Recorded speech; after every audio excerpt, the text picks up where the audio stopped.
Good morning and welcome to the Morgans Edward Street weekly wrap for the 27th of April. In what has been a couple of months of media-driven investing, it looks like the journos have started to give up on talks of a trade war. However, the void is quickly being filled by further Royal Commission chat. I'll pass you over to Tristan for more. It's remained a busy week on global markets, with investors putting the focus back on fundamentals as the US enters reporting season. Of the 227 S&P 500 companies that have reported first quarter earnings so far, 80% topped profit estimates according to Thomson Reuters data. Analysts now expect earnings growth of 23.1% compared with 18.6% at the start of the season.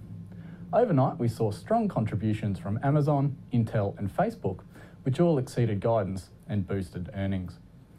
Domestically, it's been a shorter week of trading, with Anzac Day and our market looks set for a positive finish, which has seen the ASX 200 up 0.5% so far.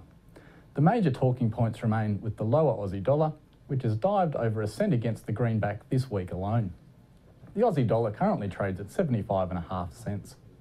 This has reflected well on US exposed companies, with the likes of Aristocrat Leisure and Corporate Travel finding interest for investors.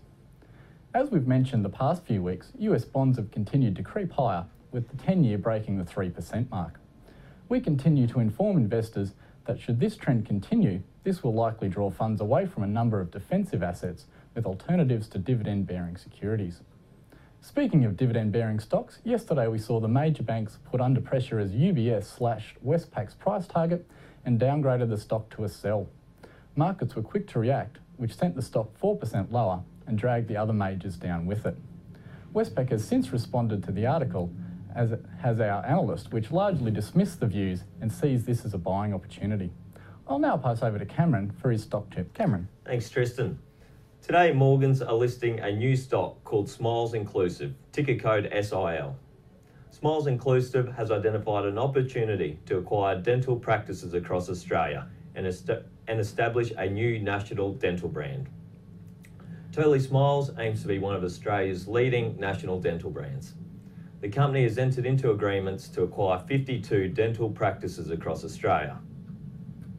Smiles Inclusive has developed a business model which we consider provides a compelling proposition for patients, dental practitioners, joint venture partners, as well as investors.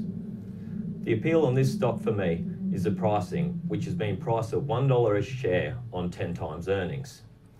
This is a $35 million listing, and it's worth putting on the watch list for the 11 o'clock listing. Thanks, Cameron. Well, that's it for another wrap.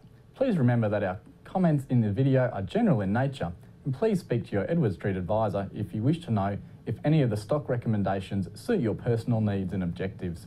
See you next week.